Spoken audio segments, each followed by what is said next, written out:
I'm doing a paddle this morning on the Mississippi River here in Clayton. I was going to start out at Snai-McGill, but the road to Snai-McGill is closed right now. It looks to me like they're doing repairs underneath that railroad bridge. So I'm going to put in here, possibly paddle as far up as Snai-McGill. I don't know if I'll make it since I haven't paddled this route before. Who knows, I might get lost in the backwaters because there's a lot of little channels and passageways through there. Again, I'll find out. Just so you know, this is what I'm paddling with. Doing a test run here on the river, the Mississippi, just in a solo canoe. This is what it looks like this morning.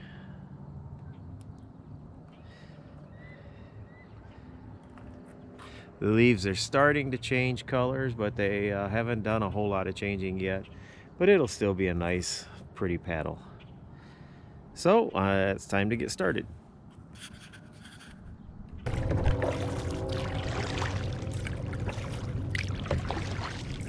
So I'm off paddling this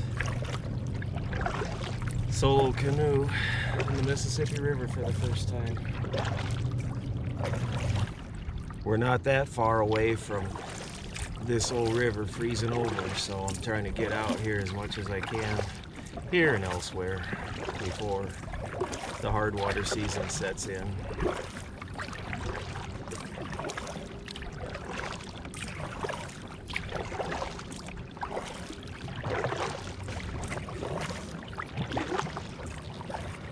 This is my first time paddling on the Mississippi River in a canoe. So far, so good.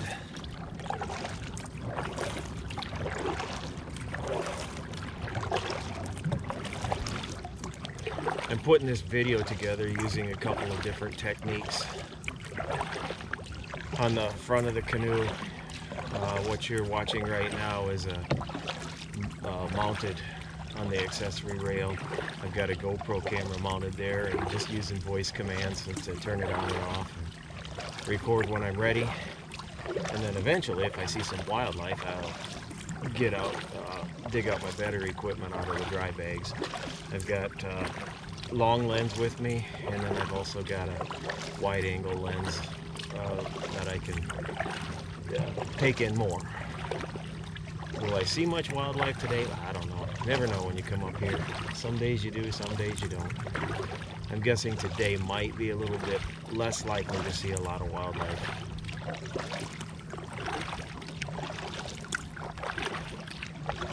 Still pretty much in the warm weather season.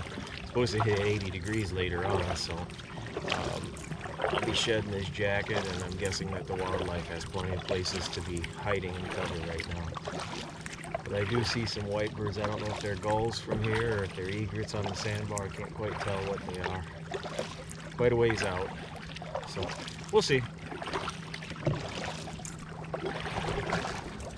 Sometime today on this outing, I want to paddle in the main channel over to Wisconsin and touch the riverbank and cross back over and float back on the main channel.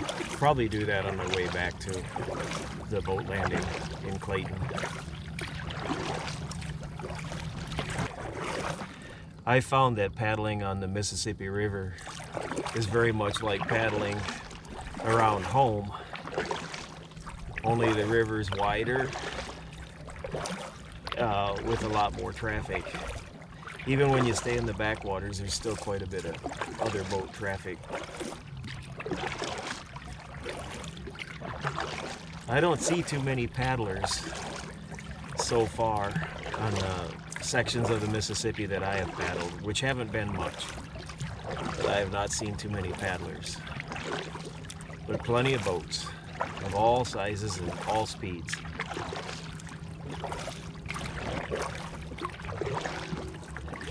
On past outings, I've had a depth finder with me so I could kind of keep track of how deep it is, but what I found is other than the main channel, it's not all that deep.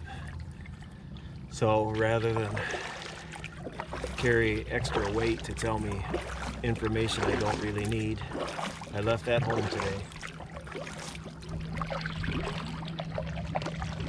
For those wondering, this is my typical setup if I'm going to go out and shoot wildlife photos.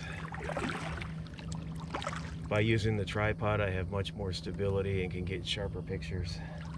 If this was in the winter time and I was really in pursuit, I would have this canoe covered in camo, and I would be wearing a ghillie suit and being a lot more careful of how much of my camera was covered with camouflage. But since I'm mostly out just exploring and any wildlife is just a bonus, I didn't put all that on today. I have a handheld GPS recording my track when I'm out quite often, like today. When I get back, any of the pictures that I save after I go through the editing process, any of the pictures that I save, if I wonder where did I see that bird or where did I record that image, I can take the data from my GPS track and embed that in the digital data on the image file, and anytime I wonder, I can just look at my camera data or my picture data, and it'll give me the exact GPS coordinates, so I can go back to the very spot and either shoot that landscape picture again, or maybe know where I might find a certain species of wildlife. It adds a little extra work, but I have found it over the years to be worthwhile, especially when I'm talking about wildflowers. You know, where are the uncommon wildflowers surviving, even if it's just one or two plants. In fact, I know where one or two plants are, and I find them using the GPS, so I don't tromp around and possibly damage any others that might come up. Like I said, it is additional work, but it's worth it.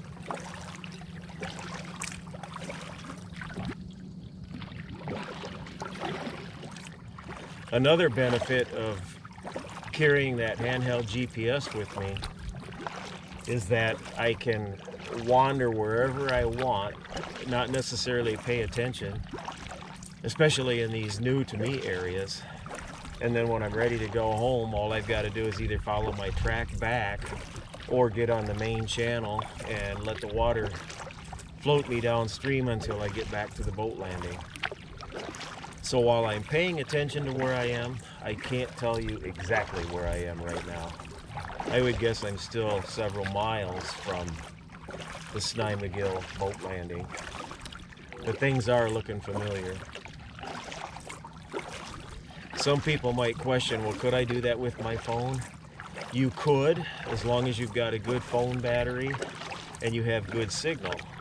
What we have found is that if you don't have a good battery, or even if you have a good battery and you're in an area where there's weak cell phone signal, your battery will get sucked dry, and pretty soon you not only don't have a GPS, but you don't have a cell phone either, because the battery's dead and it's just extra weight.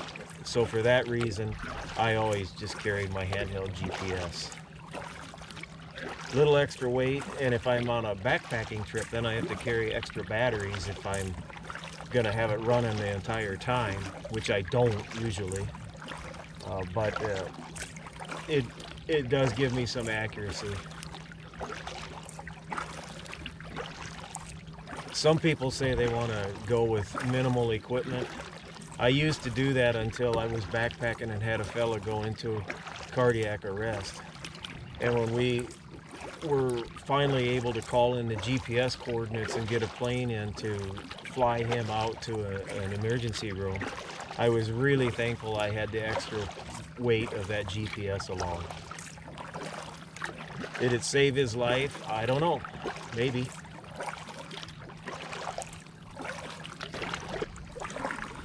When I do an outing like this, one of the things that I have to consider is that most of my pictures are going to be taken going in one direction.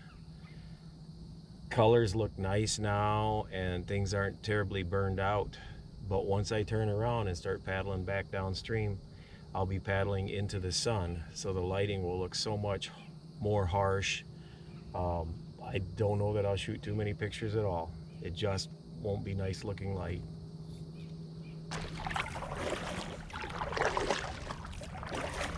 Still continuing my paddling up the Mississippi River after putting in at Clayton. Kind of hoping and wondering if I'm going to be able to get as far as Snimagill. Not sure, since this is a new route to me. I'm doing my best to find my way through the backwater channels, and there are lots of them.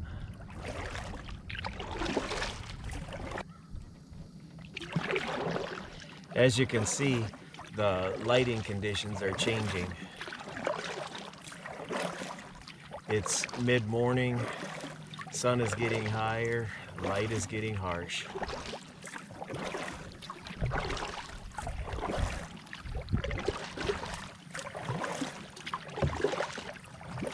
I'm hugging the well-lit side just in case I see wildlife. It seems like the majority of the wildlife that I have seen has been over here on the left side. So I'll stay over there with them even though the lighting is not, even though the lighting is more harsh.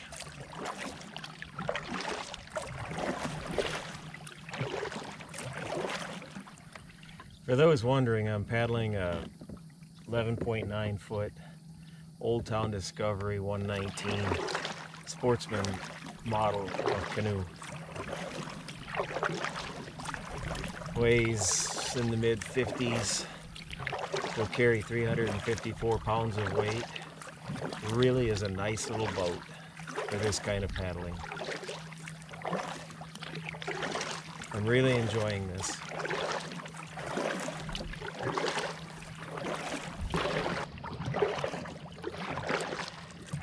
I really have no idea how close I am to Snimagill, if I'm even close. Right now, to be honest, I'm not even sure if I could get to the main channel from here. There's so many different backwater places and openings. Although I do see a boat ramp right now, so maybe I am at Snimagill. I'll have to look here. I'll paddle up to it and I should be able to recognize it.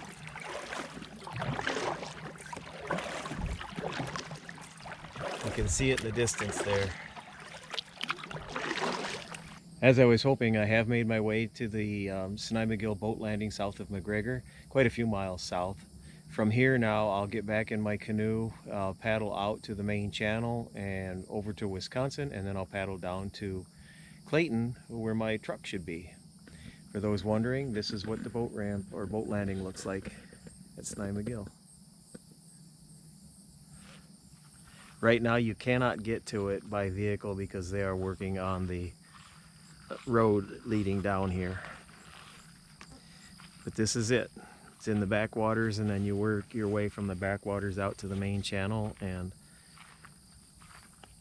can go either direction.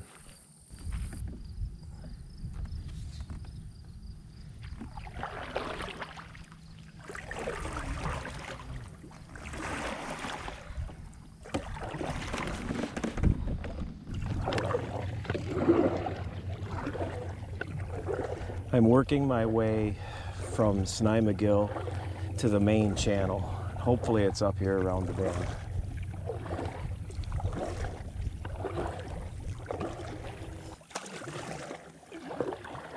I believe I'm about to enter the main channel of the Mississippi River. You can see the hills of Wisconsin across the way. I believe I see some buoys, channel buoys, so yes, I should be at Wisconsin, or at the main channel approaching Wisconsin side. I'll know shortly.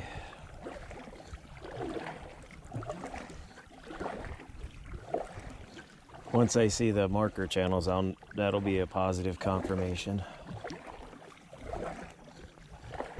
I have to be getting close. I'm quite a few miles into this now, so I gotta be getting there. There's a buoy. So assuming the coast is clear and there's no barges or big boats or anything coming up the river, I'm gonna cross over, tap the Wisconsin side, and then float downstream and find my truck.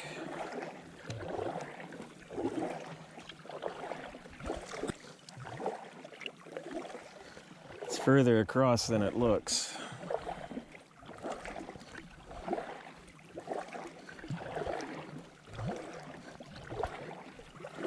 But pretty soon I'll be able to let the current do some of the work. So far I've been doing all of the work, paddling upstream against the current, which has been manageable, but it's more fun going downstream, except the lighting won't be as good.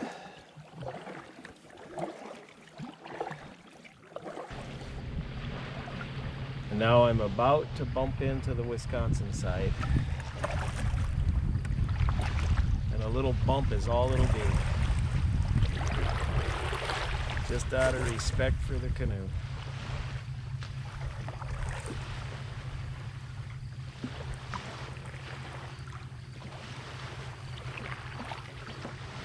And right about now, touching Wisconsin. So I'll back out, give you a look upstream. Look at the waves coming at me from that boat that passed by. Hit them straight on so they don't cause me any big grief. And I'm gonna start working my way down to the truck.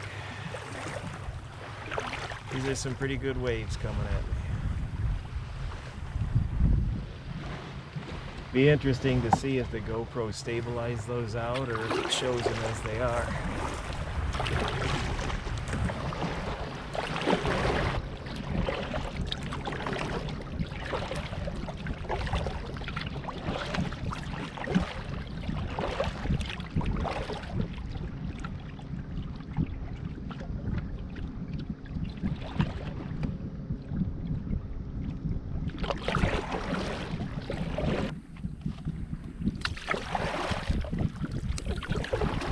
I'm gonna try taking this passageway. I don't know if that will get me where I want to go or if I'm gonna end up adding a lot more paddling to my trip. But I think, according to the GPS, it should get me. This should just be an island coming up on the left, but I don't know. I do know I'm going in the right direction by going downstream.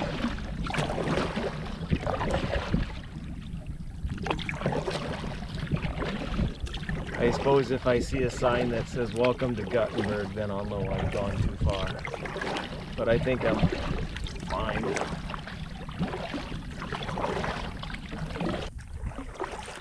As I'm paddling right now with hardly a clue of where I'm at, just in generalities on the river and approaching Clayton at some point. It's interesting to think of what my buddy said, like, "Are you lost?" And nope. I defined lost as I don't know where I'm at and I care. Whereas wandering is I don't know where I'm at and I don't care. I'm just out exploring.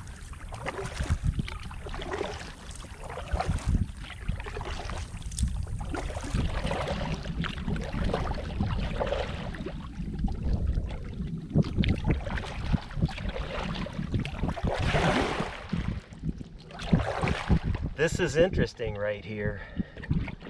The water's so shallow that I'm actually concerned I might have to get out and walk.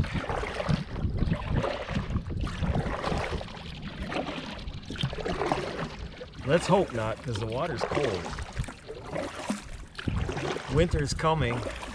The summer heat has already left this river, and I don't want to walk in it today.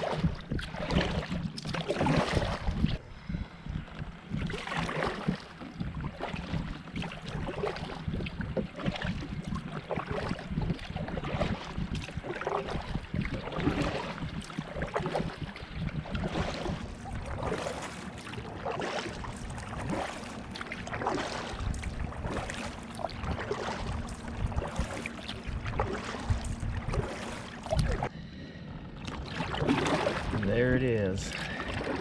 You might be able to see the boat landing. I've made it back, or just about made it back.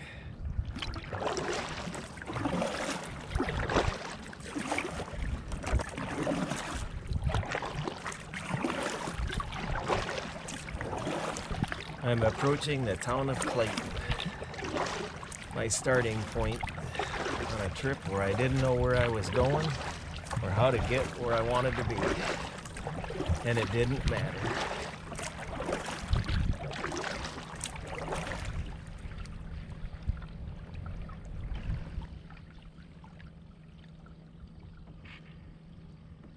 I'll put a few wildlife images on after these videos end so you can see what I did.